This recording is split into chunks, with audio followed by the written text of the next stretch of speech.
A gente está gravando, tá, gente? Comecei a gravar agora, ok? Ok. Vocês estão enxergando minha tela? Não. Não, Eu tô. tá?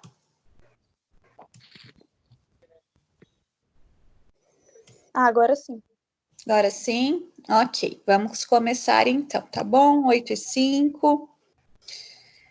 Hoje a gente vai para a nossa aula de formação integral em saúde, certo? Na aula passada, não sei se vocês lembram, a gente conversou sobre educação em saúde, educação popular em saúde, educação em saúde dialógica ou radical, a educação permanente em saúde e educação continuada em saúde. Então, a popular, né, preconizava que a gente tinha que ter muito diálogo entre o profissional e a comunidade. Não sei se vocês lembram disso. Existia um grande respeito à opinião da comunidade, certo? A educação em saúde dialógica, ela criava, né, o conhecimento através de discussões, estudos de caso, dinâmicas. A metodologia era sempre participativa e educação permanente e continuada é para o profissional de saúde, né? Sendo que a permanente, o que vai guiar essa educação são as necessidades que são encontradas no campo, no dia a dia de trabalho do profissional.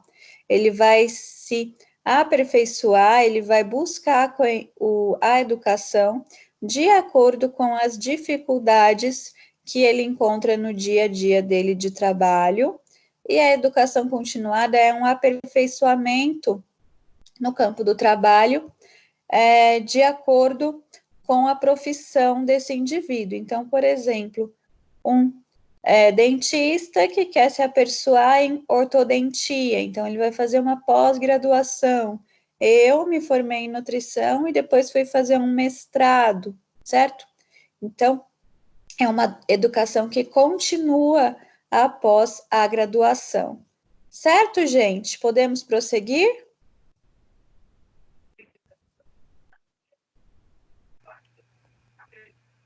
Sim? Sim. Ok. Então, agora, a qualquer momento, se vocês tiverem dúvidas, tá? Pode me parar e me questionar, tá joia? Agora a gente entra na unidade 2, tá? A gente começa hoje a unidade 2 com a história da saúde no Brasil.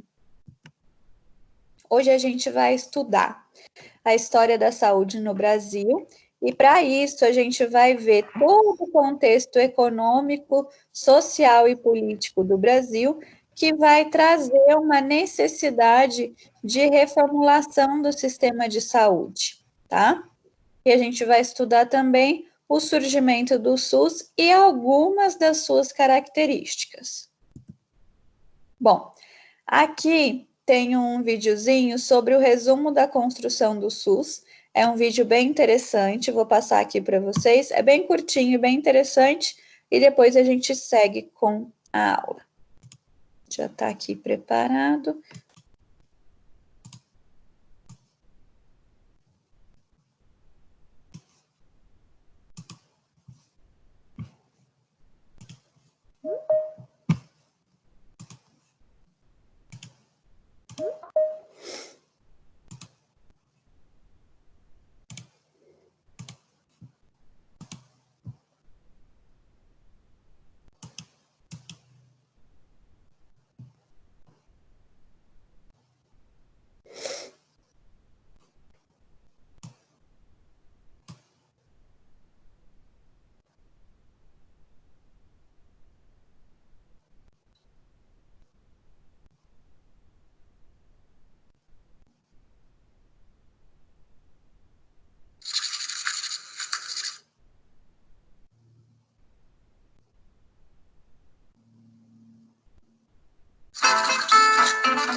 saúde do Brasil pode ser contada a partir do descobrimento. Claro, os índios já padeciam de algumas enfermidades, mas os problemas ficaram mais graves com a chegada dos colonizadores. Foi lá, 500 anos atrás, que começamos a busca por soluções para as questões de saúde dos brasileiros. Terra vista!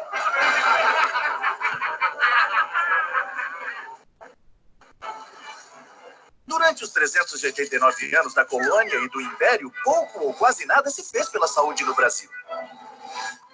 Já naquele tempo, o acesso aos tratamentos variava de acordo com a classe social. Os pobres e escravos viviam em condições muito duras e eram os primeiros a cair por terra.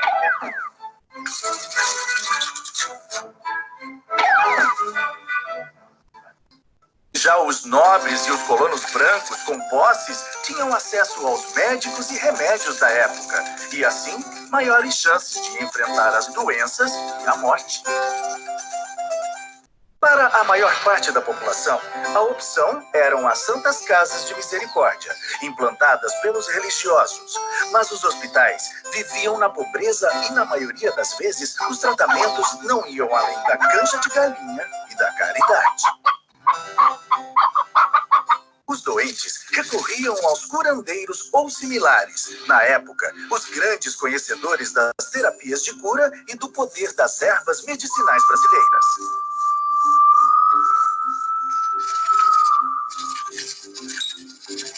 Vou curar vosso ser. Após a independência, Dom Pedro I realizou as primeiras mudanças significativas para melhorar a saúde do povo. Transformou escolas em faculdades, criou órgãos para vistoriar a higiene pública, delimitou funções para os praticantes da medicina. Mas as medidas foram pouco eficazes, do tipo para inglês ver. O Império terminou com o agravamento das condições de saúde. E o Brasil continuou com a imagem de um país doente, onde viver era um risco, um verdadeiro purgatório. Eu é que não vou para o Brasil, opá. Lá tem muita doença. A República trouxe novos ares e esperanças de avanços na saúde. Agora sim, com a República, a saúde do povo vai melhorar. Com o fim da escravidão, o Brasil passou a depender da mão de obra dos imigrantes para o trabalho nas lavouras de café e nas fábricas. Mas a fama de um país insalubre afugentava novos operários.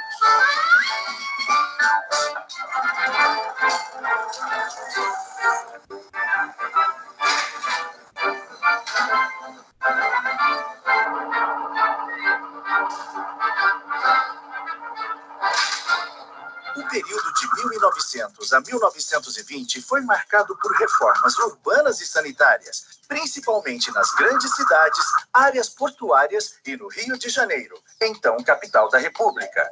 Apesar disso, o Brasil seguia refém dos problemas sanitários e das epidemias.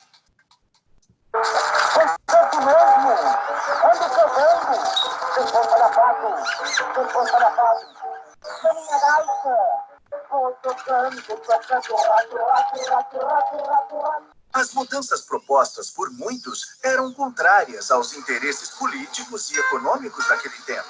No entanto, o crescimento do país dependia de uma população saudável e com capacidade produtiva. Os sanitaristas comandaram este período realizando campanhas de saúde. Um dos destaques, o médico Oswaldo Cruz, enfrentou até revoltas populares, mas convenceu o Estado a tornar obrigatória a vacinação contra a varíola. Tenho braço proteção, chega ao pico e vai mais, enviando aquele nosso para si tudo mais. Mas a lei mata seu povo, o coitado do freguês, vai devendo na vacina, então vai proteger. As campanhas chegaram até os sertões do país, divulgando a importância do cuidado com a saúde no meio rural.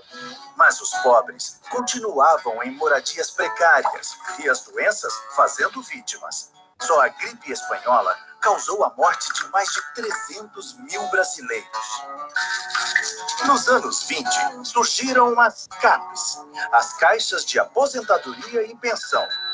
foram criadas pelos trabalhadores para garantir proteção na velhice e na doença. Com o passar do tempo e a pressão popular, Getúlio Vargas decidiu ampliar o atendimento também para as outras categorias profissionais. Estamos expandindo o modelo das CAPES. Agora elas passam a se chamar IAPs, Institutos de Aposentadorias e Pensões, e vão atender muitas categorias profissionais. Também estamos criando o Ministério da Educação e Saúde para dar mais atenção aos trabalhadores. O período getulista promoveu reformulações no sistema. A atuação passou a ser mais centralizada, focada no tratamento das epidemias e endemias. Só que as verbas da saúde acabavam desviadas para outros setores. Boa parte dos recursos dos IAPs eram utilizados para financiar a industrialização do país. E, mais uma vez, o atendimento não chegava a todos. O Brasil continuava doente. O povo tá doente, o povo tá infeliz. Sem honestidade não avança esse país. O povo tá doente, o povo tá infeliz. Sem honestidade não avança esse país. Não, não, não, não.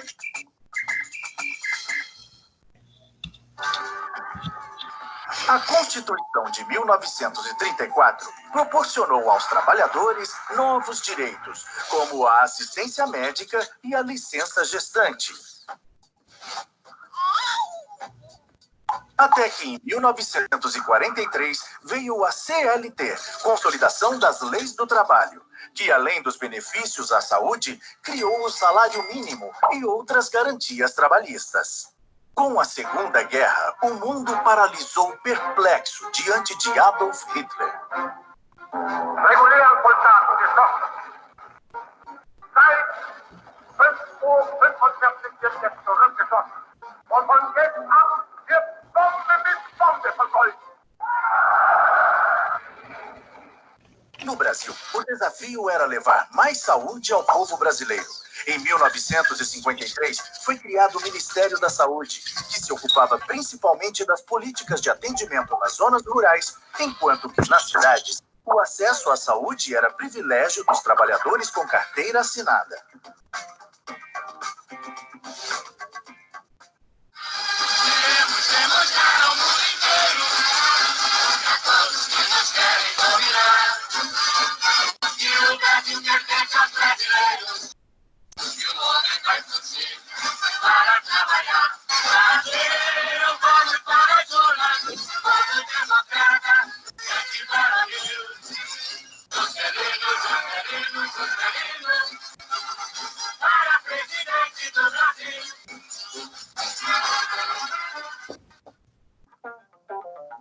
O presidente JK estava muito ocupado em construir a nova capital e dar impulso à industrialização.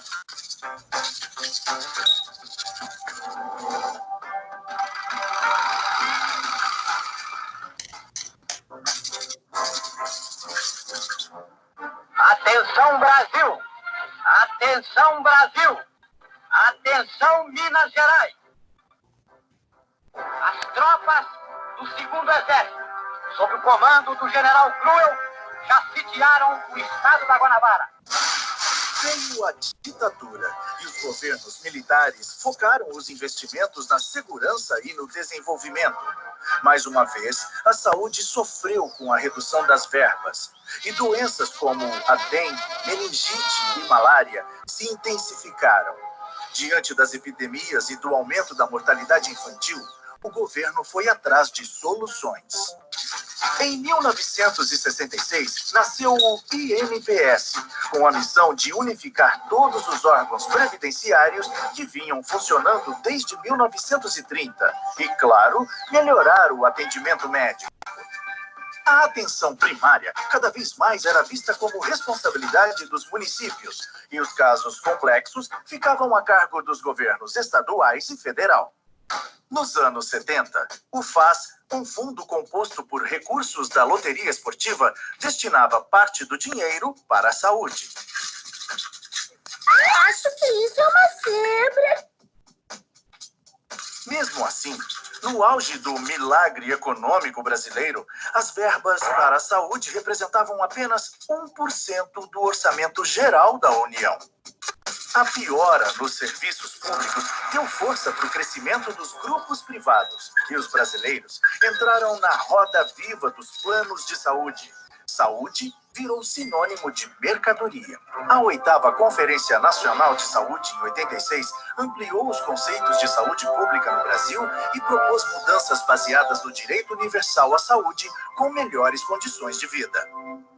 A forte presença de organismos internacionais também abriu os olhos da sociedade para o valor de ações de saneamento, medicina preventiva, descentralização dos serviços e participação nas decisões. Um relatório produzido durante a 8ª Conferência foi tão importante que serviu de base para a elaboração do capítulo de saúde da Constituição de 88 e para a criação do SUS, Sistema Único de Saúde.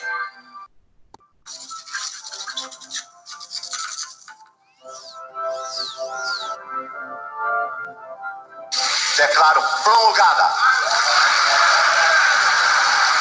o documento da liberdade, da dignidade, da democracia, da justiça social no Brasil.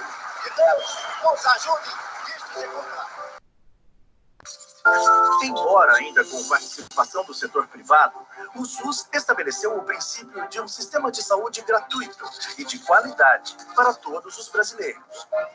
Vários programas importantes, como o PSF, Saúde da Família, o Profai, de Formação em Enfermagem, e as RedSUS, Escolas Técnicas Profissionalizantes, foram criados nessa época e até hoje contribuem para a qualificação e humanização do atendimento.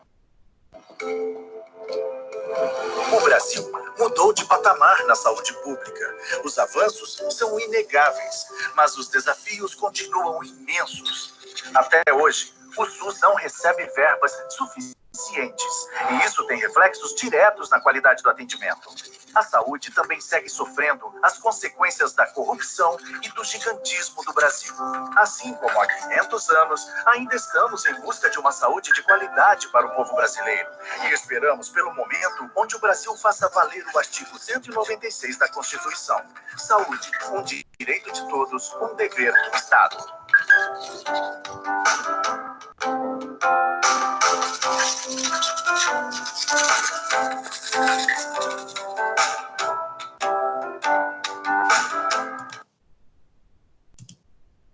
Bom, gente, vocês conseguiram ouvir, assistir o vídeo direitinho? Passou aí direitinho para vocês? Deu para transmitir? Sim. Eu não tô conseguindo ver o vídeo. Sim, pra mim deu. Pra mim deu também. Pra mim não também. conseguiu, gente, tem na apresentação, tá? Eu vou colocar a apresentação no AVA. Talvez eu até já tenha colocado, não me lembro.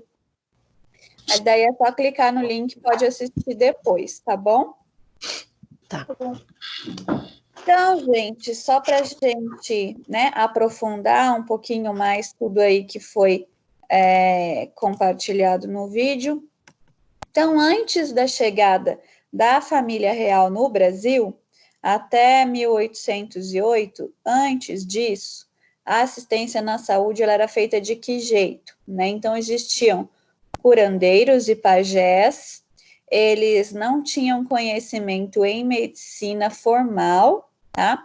Então, eles realizavam rezas, plantas, utilizavam ervas, faziam feitiços para curar as pessoas que iam procurá-los, ok? Então, o conhecimento deles era através da prática, passada de geração por geração, mas não era um conhecimento formal. Existiam também alguns práticos que conheciam técnicas utilizadas pelos médicos europeus. Então, essas pessoas, elas tinham conhecimento dessas práticas, né, formais, mas também não eram exatamente os médicos europeus. E esses profissionais, gente, eles cobravam muito caro. Então, só quem tinha acesso a esses profissionais era a população nobre. Então, a população pobre não tinha acesso, tá? Uma das práticas que eles utilizavam era a sangria. Não sei se vocês já viram em algum filme, em alguma novela. Essa prática era bem comum antigamente. Eles cortavam uma pessoa e deixavam a pessoa sangrar e dizia que a moléstia ia sair junto com o sangue da pessoa, tá? Tinha também alguns jesuítas que vinham da Europa. Eles também tinham algum conhecimento adquirido pelos médicos, e uma das práticas que eles usavam era o isolamento, né? Então, para a gente ver como o isolamento ele já é feito desde muito antigamente, né? A gente está fazendo hoje em dia, mas essa prática é bem antiga, ok? Bom, e aí, em 1808, chegou a família real aqui no Brasil. Junto com a família real, vieram os médicos europeus. E aí, esses médicos resolveram fundar a primeira faculdade de medicina do nosso país. Bom, com a chegada da família real, o tempo foi passando e as práticas populares, elas foram sendo substituídas. Então, surgiram alguns hospitais públicos, só que é interessante falar que esses hospitais públicos, eles não eram voltados pensando nas pessoas. Olha, vamos curar essa pessoa, ela está doente, vamos melhorar a situação de saúde dessa pessoa. Não. Esses hospitais, eles pensavam na cidade, eles pensavam na população. Então, por exemplo, se tinha uma pessoa doente na população, na cidade, no bairro, eles pensavam, né? Os governantes pensavam, nossa, essa pessoa vai contaminar uma série de outros trabalhadores, e isso pode dizimar a minha cidade, dizimar a minha economia. Então, eu vou pegar essa pessoa e tirar ela dessa cidade, vou tratar ela no hospital, mas só para ela não contaminar as outras, só para ela não prejudicar a minha cidade, tá? Então, nesses hospitais, eram tratados as doenças que eram consideradas nocivas à população. Então, essas doenças que precisavam de um controle pelo governo, certo? Então, por exemplo, a tuberculose, a hanseníase, que são doenças altamente contagiosas, né?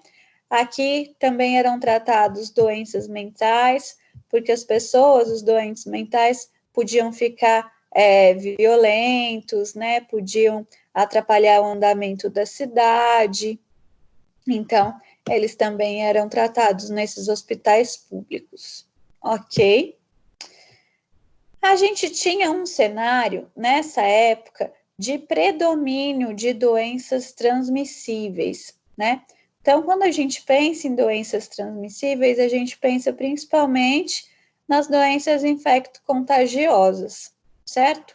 E aí, as primeiras ações de saúde pública no Brasil colônia foram para proteger o saneamento das cidades, né?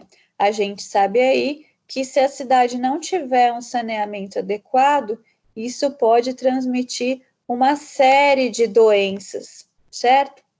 Então, por exemplo, a leptospirose, né? Não tem saneamento, vai ter rato, vai ter leptospirose. Então, eles buscaram proteger esse saneamento, então foi uma das ações de saúde pública, e também controlar e observar as doenças nos doentes, nos ambientes. Por que eles buscaram ficar observando essas doenças? Para criar teorias sobre elas. Essas teorias sobre as doenças davam origem a um conhecimento, né? Se eu conheço sobre uma doença, eu consigo adotar práticas mais eficazes para controlar essa enfermidade. Então, isso também foi uma ação de saúde pública que começou nessa época. Bom, então, como eu falei para vocês, né, a preocupação maior era a saúde da cidade e não do indivíduo. Então, a assistência ao trabalhador não era porque havia uma preocupação com esse trabalhador, e sim uma consequência. Bom, eu tenho que salvar a minha cidade, então eu vou assistir aquele trabalhador. Só que, quando esse trabalhador ele era assistido, ele era atendido, o que faziam-se com ele? Então, implantavam a quarentena, né? Essa quarentena era um afastamento do indivíduo do ambiente comum dele, do trabalho, né, do bairro, e aí era afastado esse indivíduo por 40 dias. Gente, aqui, quando eu estou falando do afastamento do indivíduo por 40 dias, é daí que veio a nomenclatura, né, quarentena. Antes era realmente por 40 dias, tá? Hoje a gente usa essa palavra, né, só para o afastamento, mas tem diversos períodos, mas nessa época realmente era 40 dias. O objetivo, então, de afastar esse indivíduo da sociedade era reduzir a contaminação de doenças, a propagação de doenças entre os demais trabalhadores, residentes desses locais. Então, não existia uma preocupação em melhorar essa pessoa, só em evitar que ela contaminasse mais pessoas. Ok, gente? Bom, andando mais um pouquinho nessa linha do tempo, a gente chega em 89 com a proclamação da República. E o que a gente tem nessa época? As políticas de saúde, elas ganham mais espaço, tá? Então, elas assumem um papel importante na construção da autoridade estatal sobre o seu território. Nessa época, então, eles observam que a lavoura de café, ela é a base, né, para o armazenamento e exportação desse produto. E a lavoura do café só funcionava se os funcionários conseguissem dar conta dos trabalhos, certo? Então, se esses funcionários ficassem doentes, o que acontecia? Ia prejudicar a economia, tá? Então, isso foi identificado nesse momento. Além disso, a gente tinha péssimas condições de saneamento entre os trabalhadores. E aí, o que acontecia? Um alastramento das epidemias. Então, tinha febre amarela, peste bubônica, varíola, tá? E aí, isso tudo acabava prejudicando a economia, porque afetava os trabalhadores da lavoura do café. Bom, então, em 1903, né, a gente tem o Oswaldo Cruz, ele propõe algum código sanitário, né, e aí ele vai instituir algumas coisas diante do cenário com muita epidemia, que eu acabei de citar para vocês, e de um cenário também com um saneamento básico muito insuficiente. Então, ele vai propor aí algumas coisas, né? Ele vai instituir esse código sanitário. Então, a gente tem a desinfecção, inclusive domiciliar, a notificação permanente dos casos de febre amarela, varíola e peste bubônica. Isso é bem interessante, gente, porque a notificação permanente dos casos de algumas doenças, a gente usa até hoje, né, no nosso SUS. Então, por exemplo, COVID é uma doença de notificação permanente. Assim que descobre, tem que notificar. A dengue também, né? Então, tem algumas doenças aí que são de notificação compulsória. Assim que descobriu, vai notificar. E isso, ó, é utilizado desde 1900, tá? Então, começa nessa época a atuação da polícia sanitária também. Daqui a pouco eu vou explicar direitinho como que a polícia sanitária agia, tá? Tá no próximo slide. E a gente tem nessa época uma campanha de vacinação obrigatória, né? Essa campanha de vacinação obrigatória, ela acaba por gerar a revolta da vacina, tá, gente? O que foi essa revolta da vacina? Essa campanha de vacinação obrigatória, ela estava dentro do movimento sanitarista do Oswaldo Cruz. Só que eles impunham essa vacinação. Era algo muito autoritário. As pessoas não entendiam a importância disso. Não era algo comum para a época, era algo muito novo, né?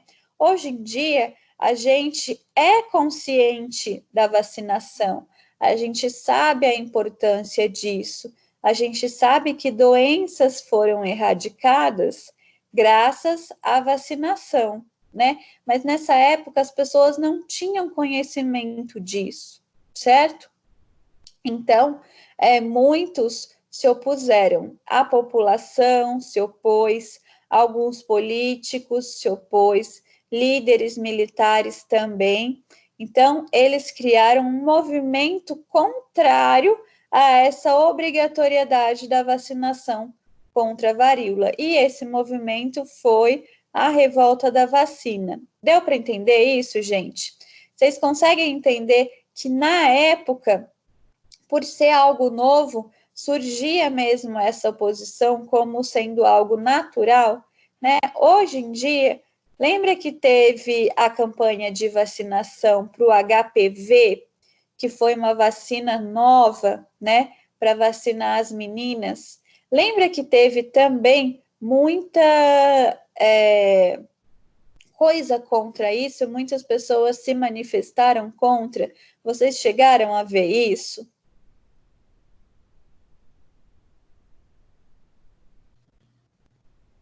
Sim. Sim. Né? Eu lembro. Então, gente, tudo que é novo, né, vai tendo essa resistência. Então, é muito natural que lá no movimento sanitarista surgisse essa resistência. Bom, eu falei para vocês que eu ia falar sobre a polícia sanitária, né? Então, como que essa polícia, ela agia? Ela identificava os doentes e aí ela pegava esses doentes e colocava em quarentena, tá? Só que existiam dois tipos de pessoas. As pessoas que tinham dinheiro. As pessoas que tinham dinheiro, elas conseguiam se isolar com os próprios recursos em fazendas, em locais adequados e pagar pelos próprios médicos, pagar pelo próprio tratamento. Então, legal, essas pessoas se recuperavam e depois voltavam para a sociedade sem problema algum. Mas existiam as pessoas que não tinham dinheiro para pagar os próprios médicos, nem para se isolar em locais adequados. Então, esses indivíduos, eles eram enviados para hospitais gerais, certo? Ou então, simplesmente isolados do convívio social. E aí, gente, esses indivíduos não recebiam um tratamento específico para a sua moléstia, para a sua enfermidade. E isso era sinônimo de morte, né? Para a maioria das pessoas, sem tratamento, somente com isolamento, essas pessoas vinham a óbito. Então, a população começou a ficar muito insatisfeita, começou a ficar em pânico diante dessa situação. Bom, a gente tem aí uma segunda fase do movimento sanitarista de Oswaldo Cruz, tá? Essa segunda fase data de 1910 a 1920, e aí existe uma ênfase, né, desse movimento na área rural, tá? Então, eles começam a agir em prol de um saneamento rural e em prol de combater as endemias da população rural também. Bom, andando mais um pouquinho na linha do tempo, igual vocês viram lá no videozinho, né? A gente tem a crise cafeeira e as caixas de aposentadoria e pensão, tá? Como que essas caixas, né, funcionaram? Como que elas foram criadas? Então, os movimentos populares, anarquistas e comunistas, eles estavam reivindicando que o Estado tomasse alguma atitude para melhorar a atenção à saúde. Então, foram criadas essas caixas de aposentadoria e pensão. Essas caixas, na verdade, elas não vinham do Estado, né? Não foi o Estado que interferiu para a criação dela, foram os próprios trabalhadores. E aí, isso proporcionava assistência médica para algumas categorias de trabalhadores, mas não eram para todas. Ok?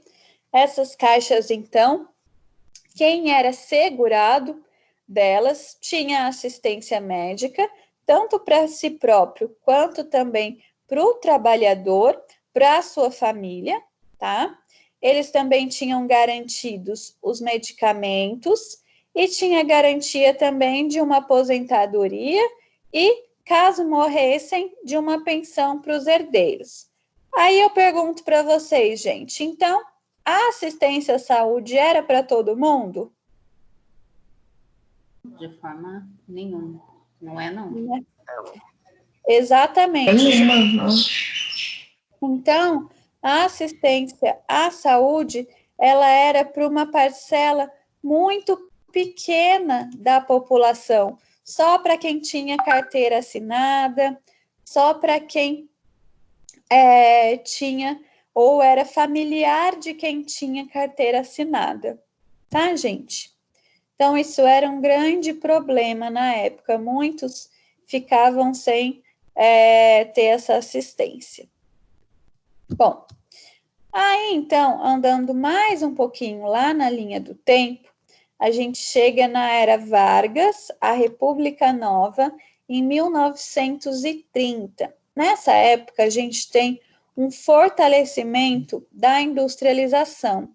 Então, as indústrias, né, elas passam a ser mais atuantes no Brasil, então tem a criação de diversas indústrias, e aí a gente tem o surgimento de políticas para proteger esse trabalhador. E uma dessas políticas foi a criação do Instituto de Aposentadoria e Pensão. Esse instituto, ele amplia, né, as categorias que vão ser atendidas, que vão ter seus direitos assegurados, ok? Mas, ainda assim, essa assistência não é para todo mundo, é só para quem tem carteira assinada. Então, esses trabalhadores urbanos, né, eles têm a assistência médica vinculada às suas categorias profissionais.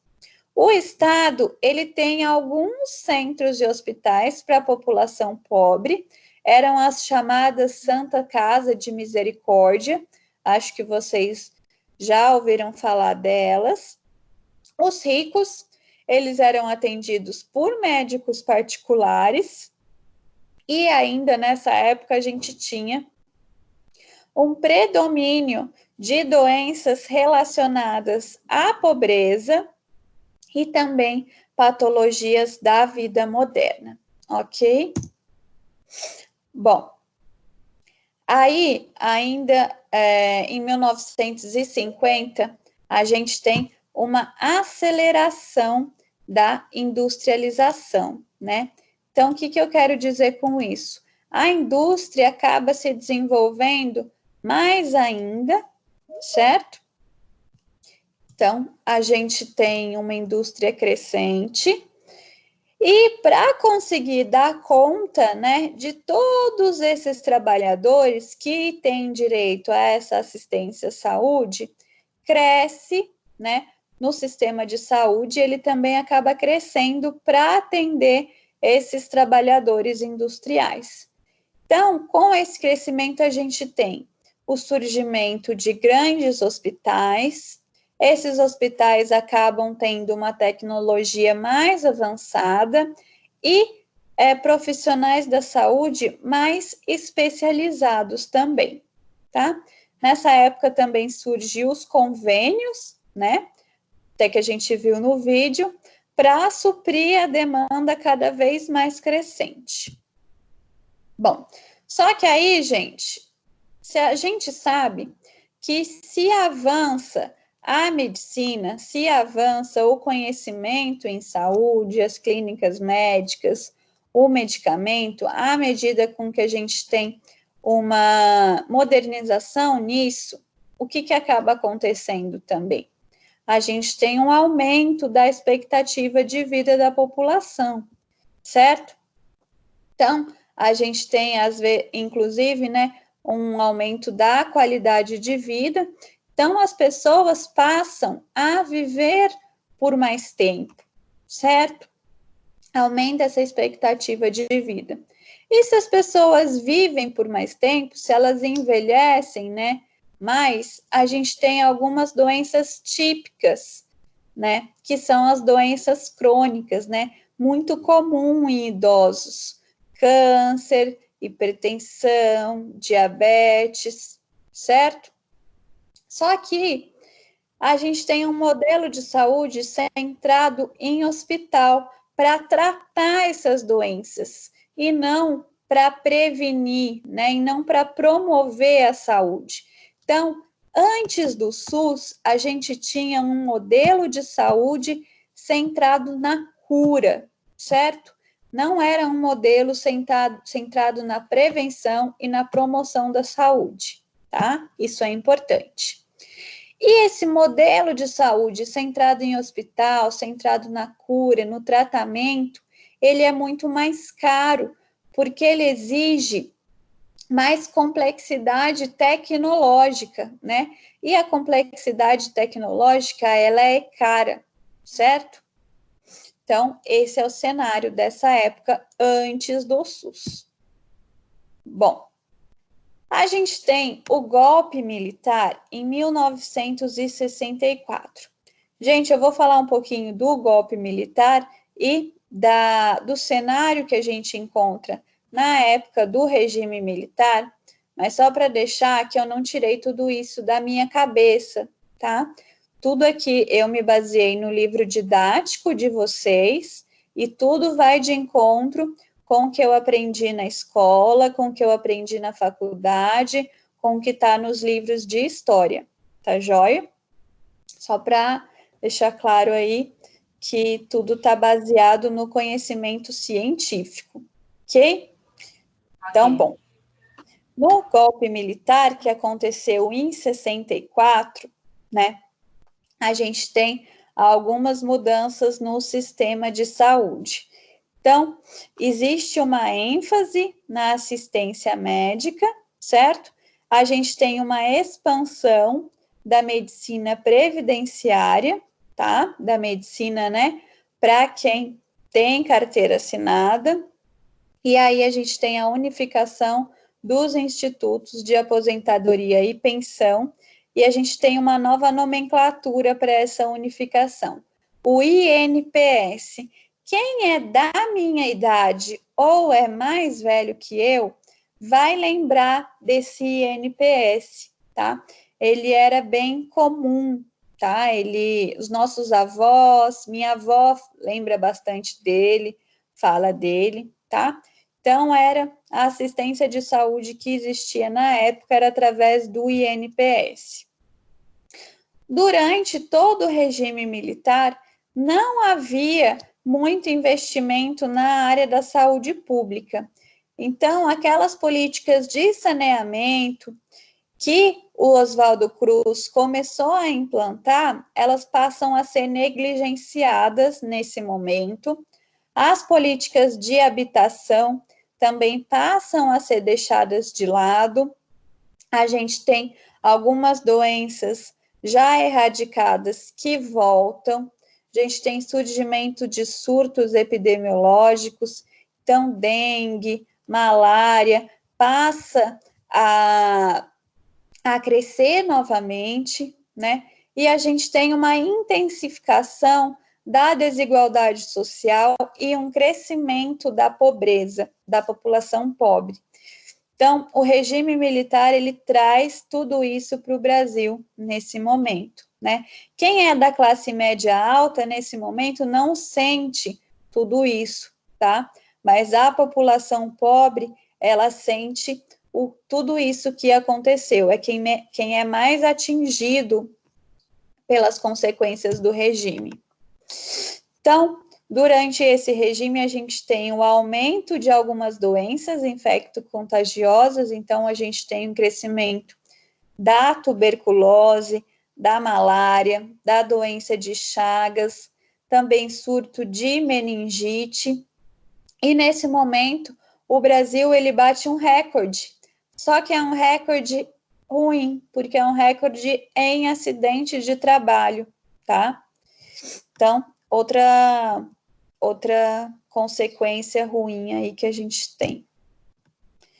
Então, no regime militar, a saúde ela é dividida entre a saúde pública, a medicina previdenciária e a medicina do trabalho, né? O cenário, então, ele é marcado por uma prática curativa individual e especializada. E a gente já conversou, a gente já discutiu que a prática curativa individual e especializada, ela é muito mais cara, né? Então, a gente acaba tendo um cenário de doença sendo orientado para a medicina privada, e aí, gente, acaba tendo uma capitalização, né? Isso acaba virando um ciclo para capitalizar a saúde, tá? Então, essas pessoas são passadas, né, para médicos, para procedimentos de saúde, tudo isso para gerar um lucro, ok? E vai dando privilégio para esse setor privado através desse aumento do uso das tecnologias complexas. Então, a gente tem como se fosse aí algo para gerar lucro, né? Ok? Então, em 1975, a gente tem o fim do milagre econômico. Isso é marcado por baixos salários da população e também por um grave cenário de desemprego. A gente tem muita gente desempregada e isso vai trazer algumas consequências sociais. Quais são essas consequências? O aumento da marginalidade, das favelas e da mortalidade infantil. Quando eu falo em marginalidade, gente, eu estou falando de pessoas beiradas à margem da sociedade, tá? Esse é o conceito de marginalidade. Então, vamos pensar numa cidade onde as pessoas têm dinheiro, uma cidade onde as pessoas onde não existe tanta desigualdade social, todos vivem em um mesmo local, em um centro, né? Só que se as pessoas passam a ter desemprego ou a ter um salário muito baixo, o que acontece com essa pessoa? Ela não consegue mais viver nesse centro da cidade ou nos bairros, né?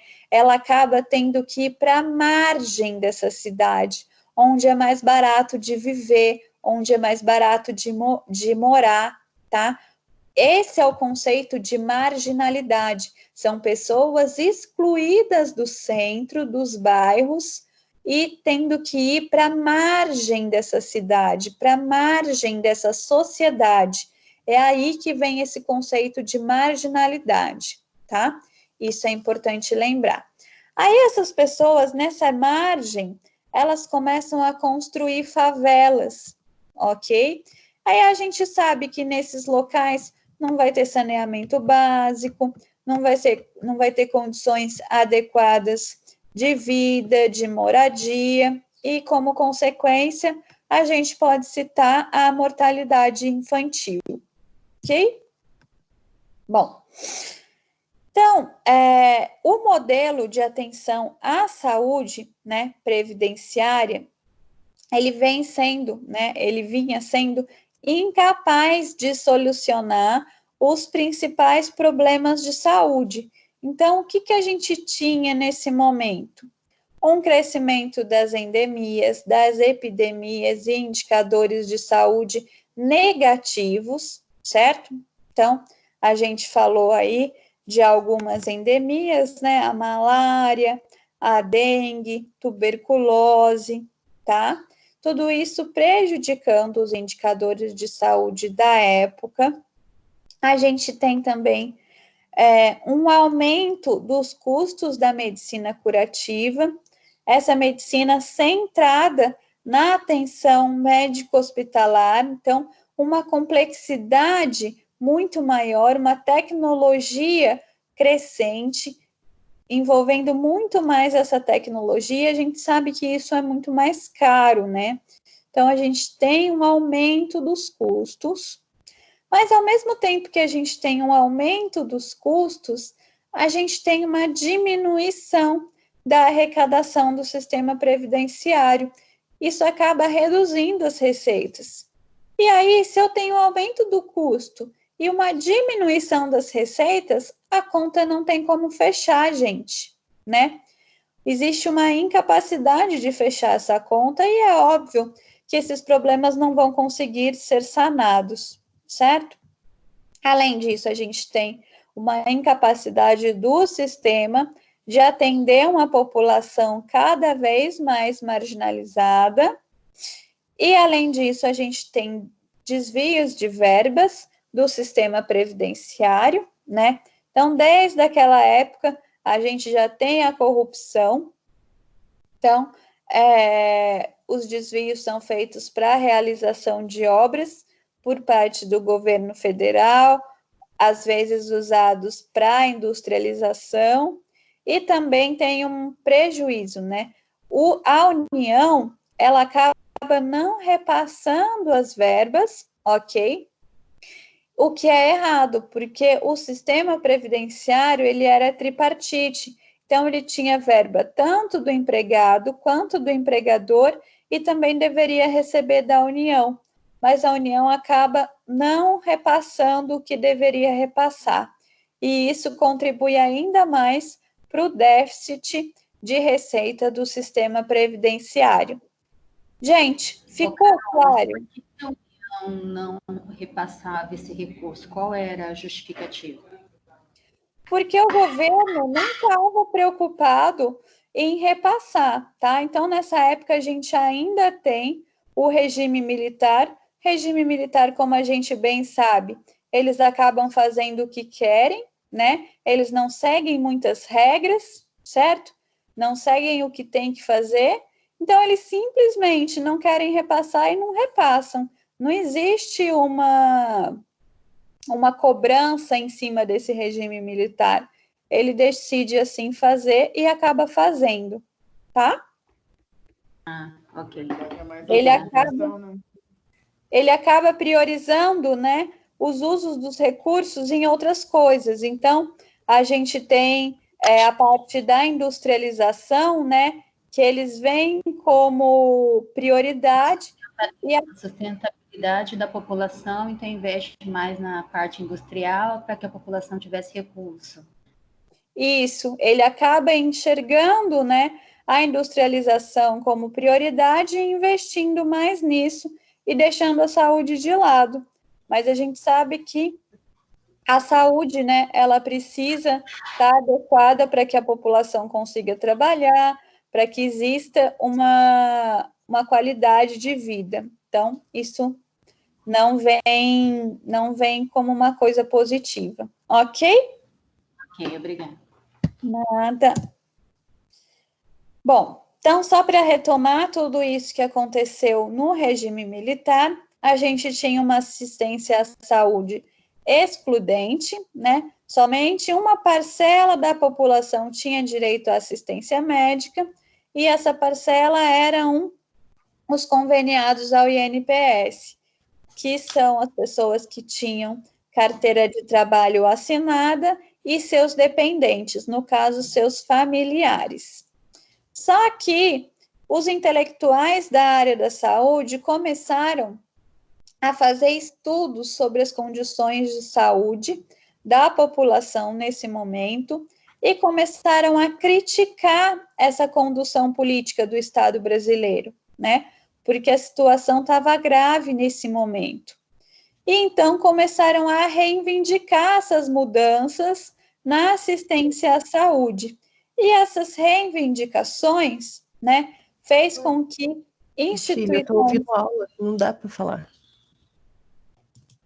Essas reivindicações fez com que as instituições acadêmicas iniciassem um movimento sanitário com o intuito de reformular a lógica da assistência na saúde no Brasil, tá? Então, a gente tem aí nesse momento, uma série de reivindicações.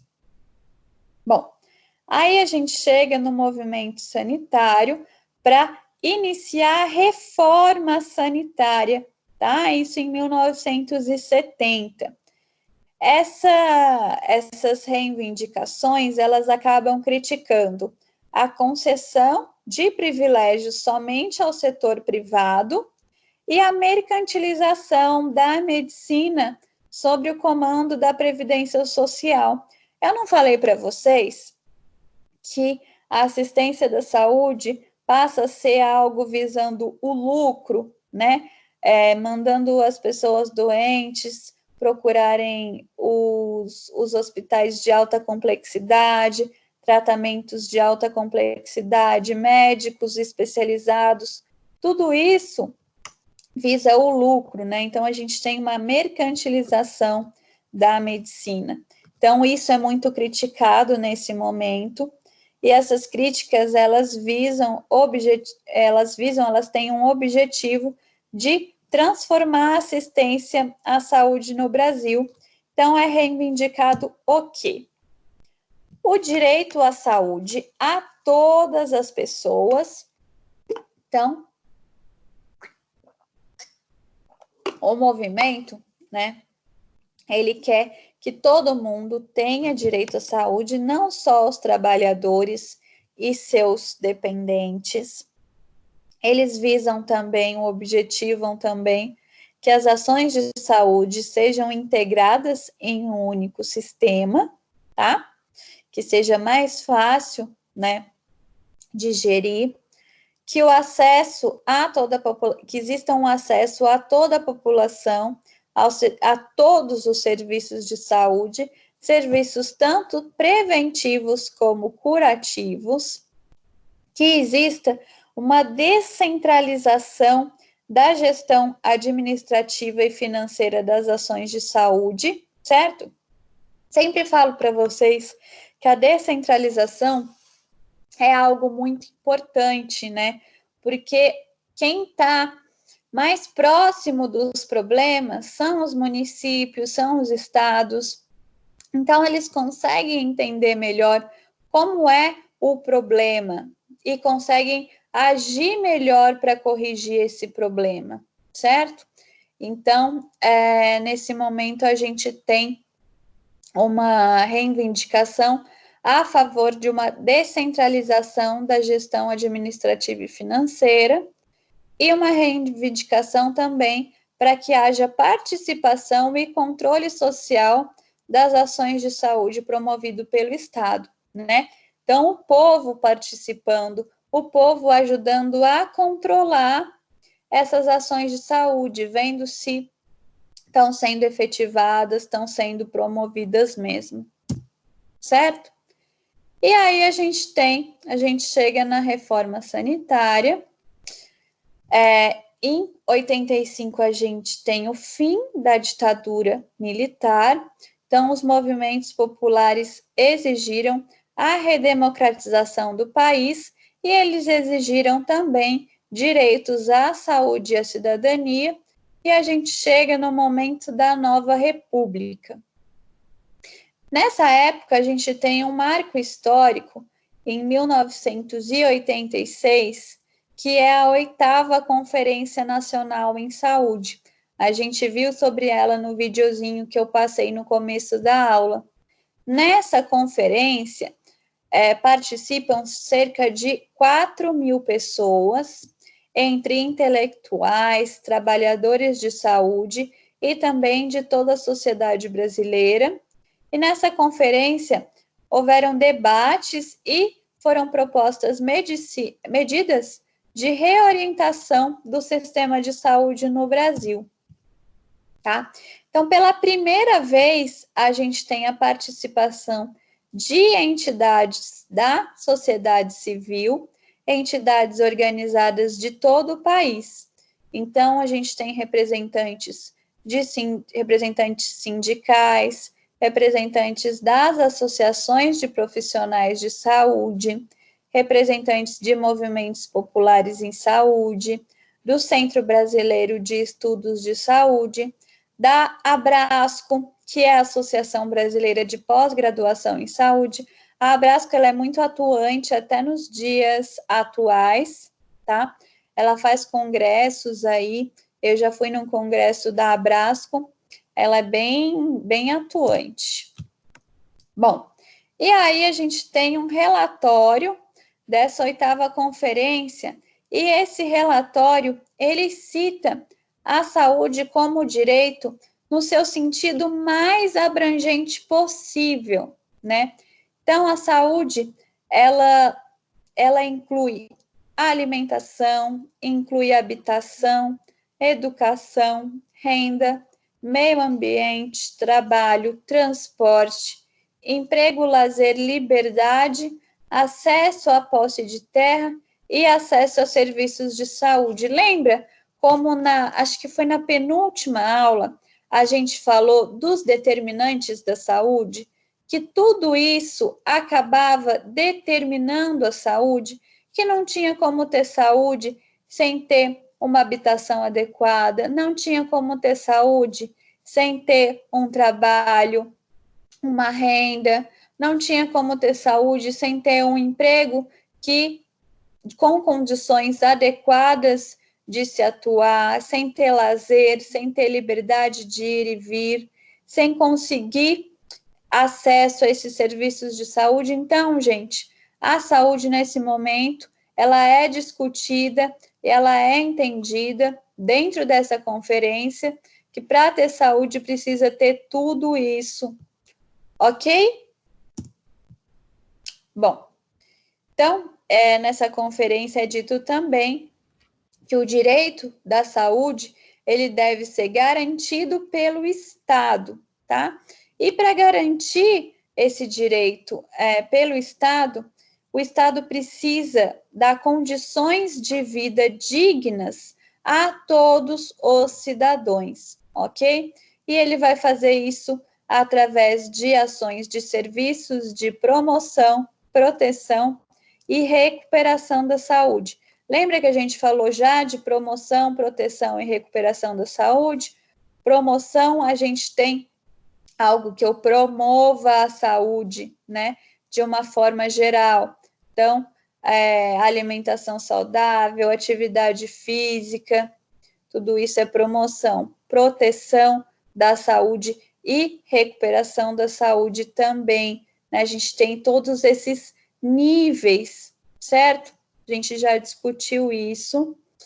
E essa garantia do Estado tem que ser a todos os cidadãos, não só aqueles cidadãos que trabalham formalmente e têm carteira assinada, ok? E é dever do Estado também que ele leve desenvolvimento pleno do ser humano em sua individualidade, certo? Então, a gente tem tudo isso nesse momento. Gente, são 9h10. A orientação é que a gente dê um intervalo para vocês. Então, eu vou dar um intervalo de 20 minutos agora, e aí a gente volta 9h30. Pode ser? Pode. Deixa eu perguntar só alguma coisa antes de liberar vocês. Cadê todo mundo, gente? Tem só 15. A nossa sala tem umas 60 pessoas. Vocês sabem o que está acontecendo? Todo mundo está sabendo que tem aula? Sim. Eu estava achando que ia ser às 10 horas hoje. Tá. Você estava achando que ia ser às 10, mas depois chegou a informação, ou não? Daí as meninas começaram a falar que já estava no grupo, daí eu entrei. Ok. Mas A Raíssa pediu para avisar que ela não tá na aula porque ela ficou no hospital a madrugada com o sobrinho dela. tudo bem. De qualquer jeito, gente, eu vou gravar a aula, tá? Mas é importante que vocês lembrem os colegas que a aula está acontecendo. As aulas estão acontecendo todas no mesmo horário normal de aula. Então, nos demais dias não está começando às 8 mesmo? Sim. Então, essa também começa às 8, tá? Horário normal de aula. É porque as outras colocar que horas? pegaram e mandaram mensagem falando que ia ser às 8. E na sua só tinha uma mensagem falando que ia ser às 10. Tinha uma mensagem falando que ia ser às 10? Tinha, eu não sei por onde que estava essa mensagem que apareceu no WhatsApp pra gente. Eita, Foi a Raíssa que mandou no grupo. Acho que essa mensagem foi da aula anterior, né? Daí a gente acho que confundiu. Isso, na semana anterior eu fiz um encontro só para tirar dúvidas 10, mas essa semana não, tudo normal, tá? Essa semana está sendo tudo horário normal de aula. Mas de qualquer jeito a aula vai estar gravada, então quem não assistiu pode assistir, e é muito importante que todos assistam depois, tá? Então lembrem os colegas de assistir. Uhum. E, bom, então são 9h13, vou liberar vocês. 9h33 a gente volta, tá bom? Tá bom. Ok. Tá bom.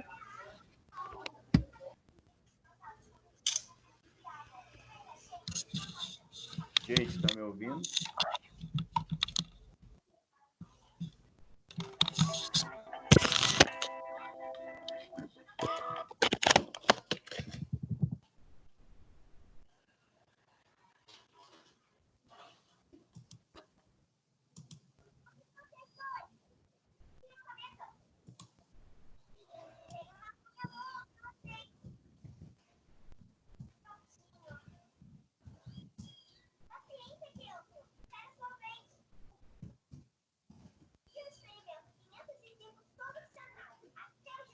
Deixa eu ver.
Pessoal, estão por aí?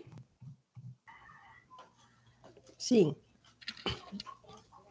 Sim, voltaram? Sim. Ótimo. Então, vamos continuar aqui.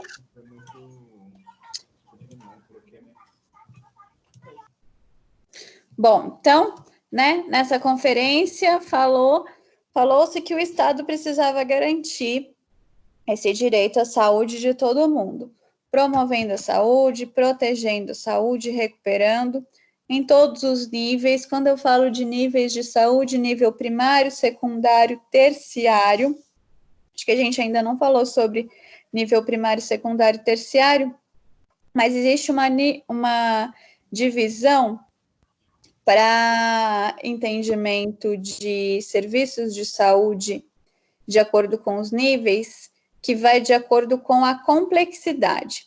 Então, nível primário tem menos complexidade tecnológica, o secundário tem mais complexidade tecnológica e o terciário tem mais ainda, tá? Então, o primário, por exemplo, é o atendimento da saúde da família, né?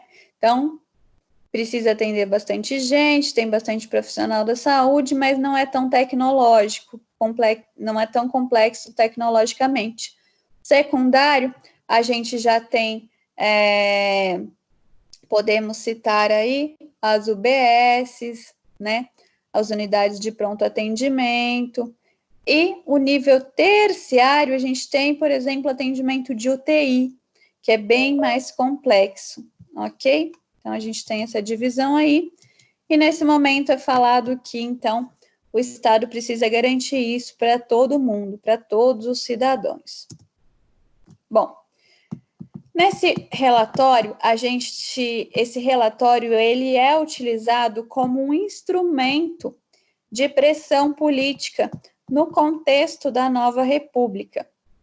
Então, a gente tem uma insatisfação da população e, junto com essa insatisfação, os movimentos sociais estão explodindo nesse momento, né? Estão em ebulição.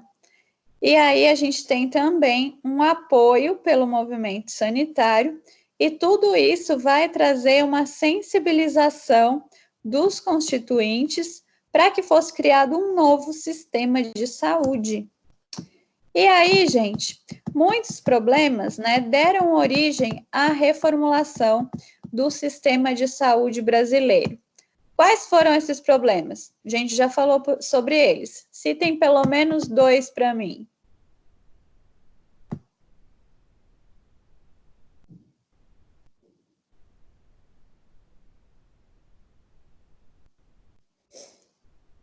Vamos lá, gente.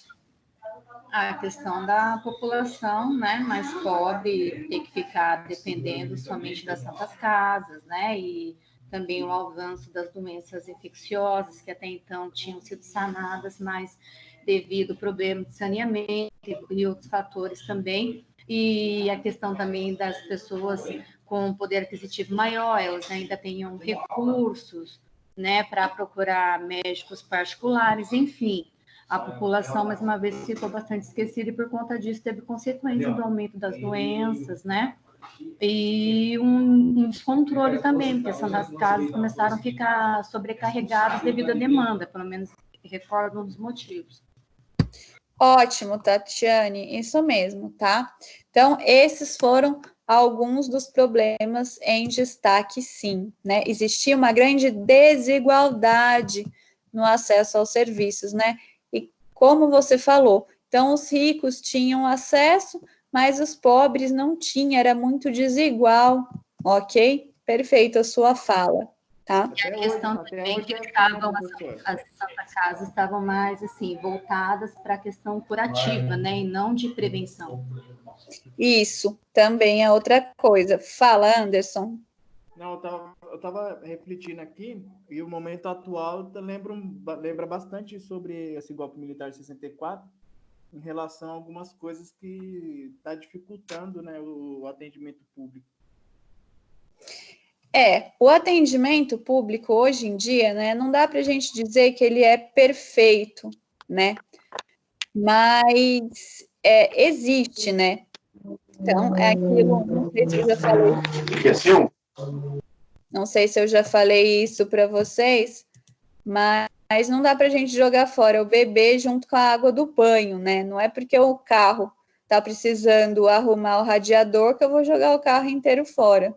Não, ele não está andando porque eu preciso arrumar o radiador, mas eu vou consertar e ele vai ser bom. Então, tem ainda muita coisa para melhorar, mas, né, minimamente funciona. Se a gente chega baleado no hospital, a gente vai ter um atendimento prontamente, né?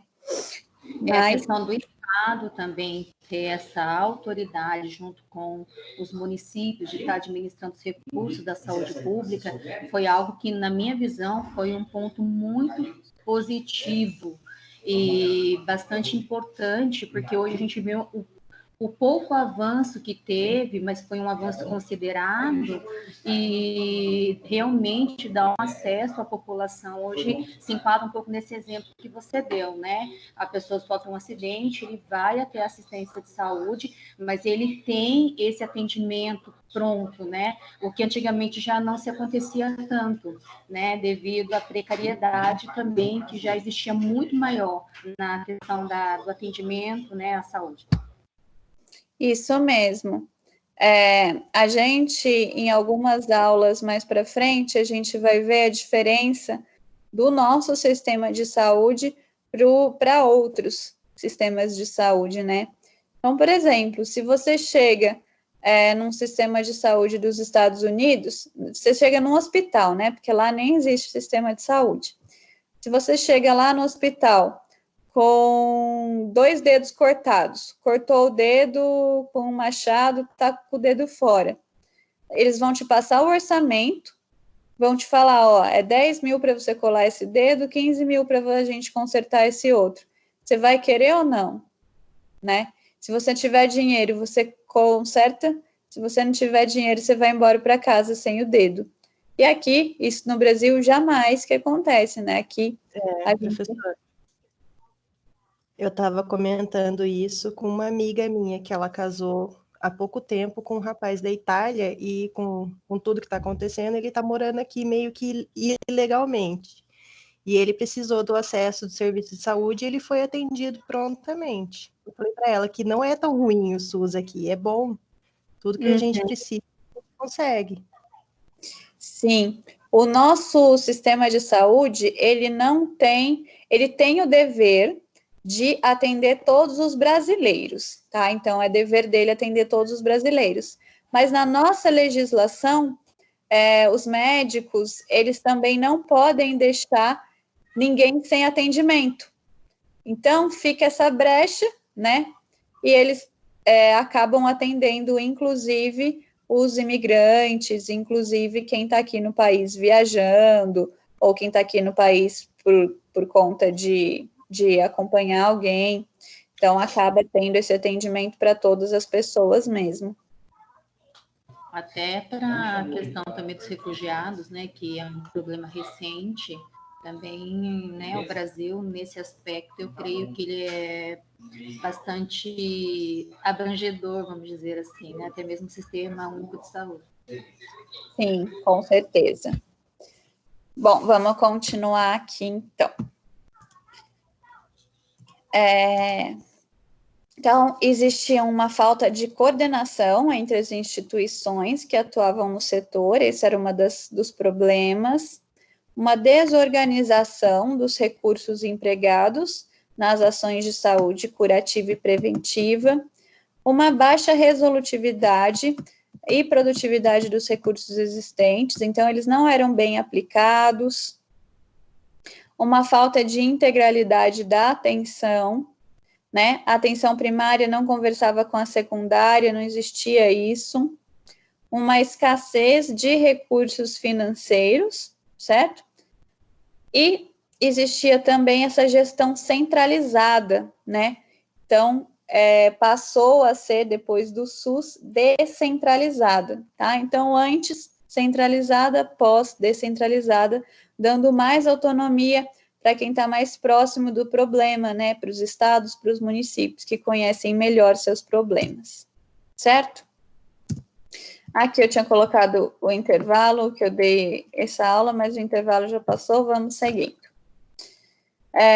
Bom, então, o novo sistema de saúde, o SUS, ele nasceu através da nossa Constituição Federal de 1988, o ano que eu nasci, gente. Então, nessa Constituição estava escrito que saúde é dever do Estado, que abrange União, Estados e Distrito Federal e os municípios, tá? Então, aqui nesse momento, a saúde, ela está documentada que ela tem que ser promovida pelo governo, que ela é dever do que o governo precisa fazer com que a saúde aconteça. E aí, gente, nesse momento, a gente tem uma nova concepção de saúde. Antes do SUS, essa concepção de saúde, ela era centrada na doença, né? Como se fosse, se você tem ausência de doença, você tem saúde, certo? E nesse momento, a gente tem uma concepção de saúde relacionada com a qualidade de vida, né? Então, é o conjunto de bens todos que vão englobar a alimentação, trabalho, educação, meio ambiente, saneamento básico, a renda, moradia, lazer, tudo isso que a gente sabe que é determinante da saúde, que a gente já conversou em alguns slides anteriores e também em outras aulas, certo? Então, nesse momento, a gente tem aí uma nova concepção de saúde. Bom, então o SUS, ele vai integrar em um único sistema as políticas de saúde, de previdência, de assistência social, a formulação de uma estrutura de proteção social abrangente e que, ao mesmo tempo, seja justa, seja para todos, uma igualdade na participação e custeio. Esse sistema também vai ser democrático, as pessoas vão poder opinar sobre ele.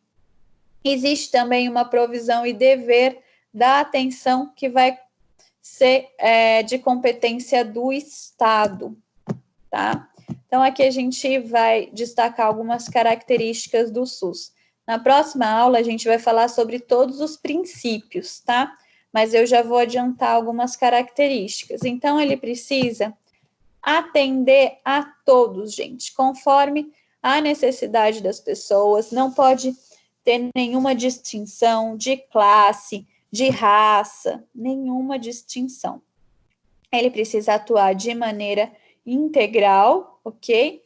Então, do indivíduo e da comunidade, ele vai agir de maneira integral, sendo, promovendo a saúde, prevenindo as doenças, tratando as doenças e reabilitando quando for necessário. Ele também vai ser descentralizado, então o poder de decisão vai estar nas mãos dos municípios, do Estado, né? Quanto mais perto do problema, maior a minha assertividade para resolver esse problema. E ele também vai ser ele também é democrático, né? Visa assegurar o direito de participação de todos os indivíduos, né? Para que esses indivíduos consigam participar, consigam opinar, porque as pessoas sabem o que elas estão precisando, então essa opinião das pessoas é muito importante. Bom, aí a gente chega nas conferências de saúde. O que são essas conferências de saúde, né? Então, elas são espaços institucionais, certo? E esses espaços são destinados a analisar todos os avanços do SUS, debater os desafios e limitações do SUS. Diante desses desafios e limitações, são propostas novas diretrizes para a formulação de políticas de saúde. Então, coisinhas importantes que eu falei aí. Então, são espaços, certo? E esses espaços, eles não vão formular políticas nenhuma, nesses espaços são debatidos, são conversados, o que melhorou no SUS, o que precisa melhorar. Legal, vimos o que precisa melhorar. A partir disso, então, eu vou discutir, eu vou propor qual é o caminho que tem que ser seguido para romper esse desafio, né? E aí, com esse caminho, que é essas diretrizes, o governo vai poder formular as políticas, certo? Nessas conferências não são formuladas as políticas. Bom, e onde que isso acontece, então? Nas 3 esferas do governo. Então, eu tenho conferências municipais, estaduais, e eu tenho também conferências da União. E quem que vai participar? Os movimentos sociais organizados, as entidades ligadas à área da saúde e também os gestores dos prestadores de serviços da saúde, gestores de UBS, de hospital, ok? E com qual frequência essas conferências vão acontecer? Então, é igual à eleição, gente, a cada 4 anos, tá? Então, são convocados pelo Poder Executivo ou, extraordinariamente, podem ser convocados pelo Conselho de Saúde também. Então, através dessa análise e dos debates que são feitos nas conferências, são gerados os relatórios. Esses relatórios, eles servem, né, para orientar os governos, né? Então, são propostas algumas medidas, são propostas sugestões, são propostos caminhos, e isso vai orientar o governo, para que o governo consiga melhorar a saúde, né? Para ele consiga fazer aí alguma política para melhorar a saúde, certo? Então, nessas conferências são elaborados alguns planos, e nesses planos, né, são elencadas as ações que precisam ser priorizadas, e isso vai nortear o governo quando eles estiverem fazendo as políticas, certo? Existe também um espaço para a participação da sociedade, né? Elas podem debater os temas para que atendam às suas necessidades. Então, isso é importante para qualificar os serviços prestados, certo? A sociedade vai mostrar aí o que está precisando e aí, com base nisso, vai melhorar os serviços prestados. Se a sociedade participa disso, ela consegue compreender melhor como que funciona o SUS, como que o SUS é organizado. Por isso que é muito importante essa participação. O processo, então, ele é dividido em 3 etapas. Tem a etapa municipal, a estadual e a nacional. Na municipal, são apresentadas as necessidades locais, certo? Então, é aí que a comunidade pode participar, a população, e essas necessidades locais são elencadas, né?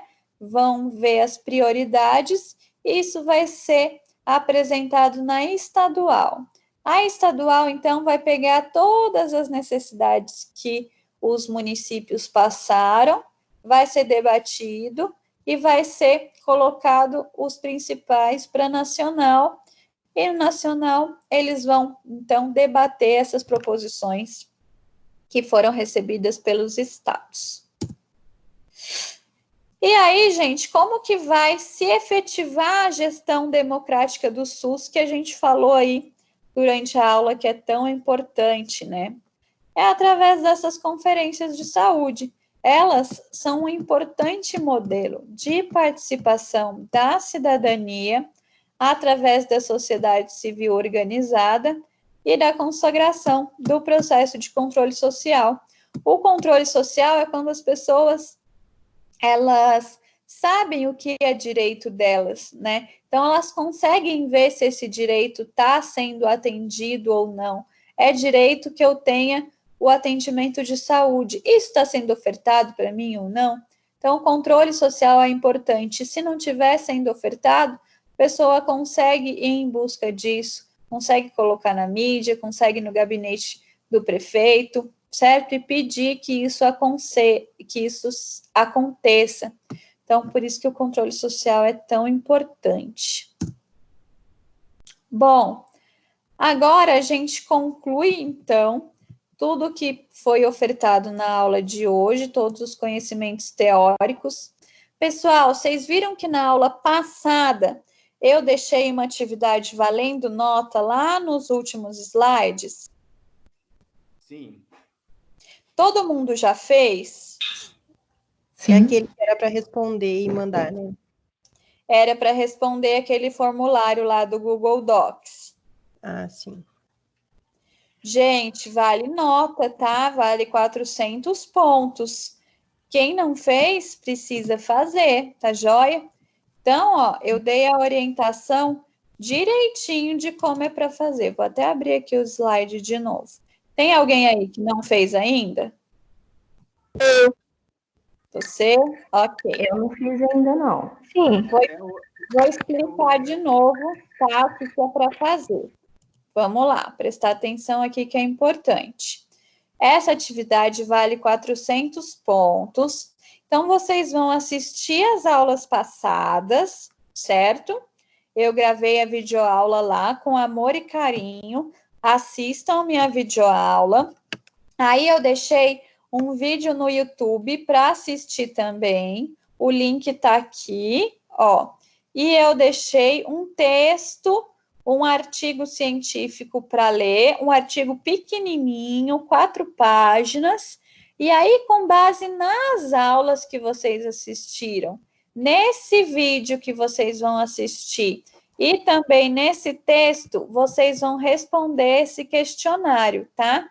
Eu dei até a data de hoje para responder o questionário, mas eu vou dar um boi aí, vou deixar responder até segunda-feira. Então, pode usar o final de semana para responder.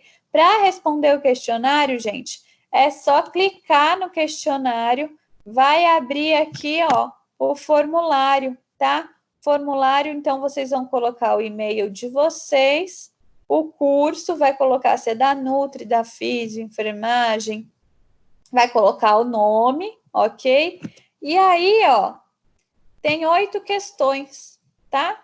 É só responder, são todas de alternativa, não tá difícil, vale 400 pontos, cada questão vale 50 pontos. Não deixem de responder, vai perder ponto aí de bobeira quem deixar. E quem tá aí... Você não consegue abrir o AVA? Não tá aparecendo no meu AVA. Não tá aparecendo? No meu também não. Eu já procurei lá todos lá e não apareceu isso. Ainda bem que você me mostrou. Tá, vamos lá. Vou abrir aqui o AVA, mostrar para vocês aonde tá.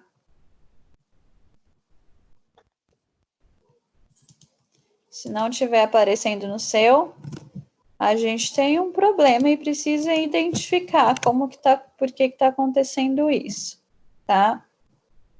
Então, você abriu o AVA, foi lá, vocês estão enxergando minha tela, né? Sim. Tá. Então, foi lá em Formação Integral em Saúde. Aí, vocês clicaram na unidade 1, seção 4. Não tá aparecendo aqui aula com explicação em vídeo? Não, em vídeo sim, agora o questionário não. Tá, aí você vai clicar aqui. Aí tem os vídeos, certo? Primeira parte, segunda parte, e aqui embaixo, ó, slides. Aí vai clicar em slides.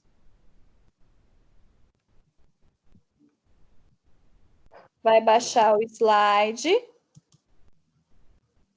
E aí vai no penúltimo slide aqui, ó, slide 19, tá? Ó. e aí achou. Tá vendo? Vou dar uma olhada lá de novo, então. Obrigada, professora. Qualquer coisa, pede para o representante entrar em contato, tá? Que eu posso até mandar. Mas tá no slide. Às vezes vocês acharam que estava separado, né? Tá dentro desse ícone aqui, certo? Então, aula com explicação em vídeo tá aqui dentro, tá? Lá embaixo tem o linkzinho para abrir o slide. Quando der esse xizinho, gente, é só dar um refresh na página, que aí a página carrega os videozinhos. Tá bom, gente? Vocês vão compartilhar essa informação com os colegas? Sim. Sim.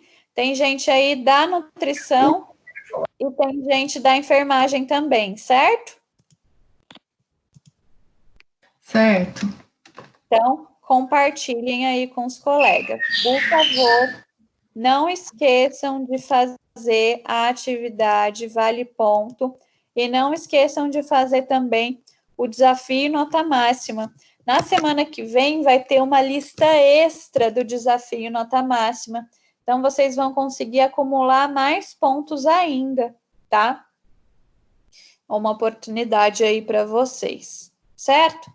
E aí, eu termino a aula de hoje deixando um exercício de fixação. Esse exercício não precisa entregar, não vale nota, vale aprendizado. Então, façam aí no caderno de vocês e guardem, tá?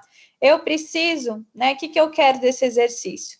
Que vocês façam um quadro caracterizando antes e após o SUS, tá? A gente conversou bastante sobre algumas diferenças de como era antes e depois do SUS.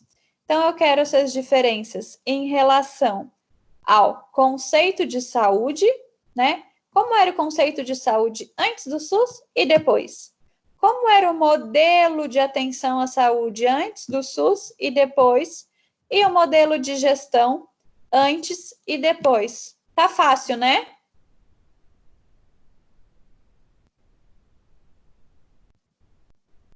Sim. Sim?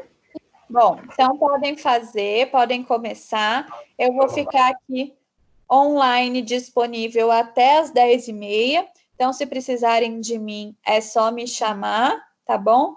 Se quiserem me mostrar o exercício, falar o que vocês colocaram, eu tô por aqui até às 10h30 para tirar dúvida de vocês. Tá bom, gente?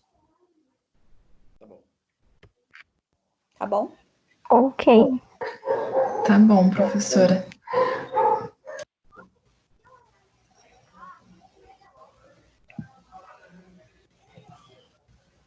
Vou parar de gravar aqui, tá?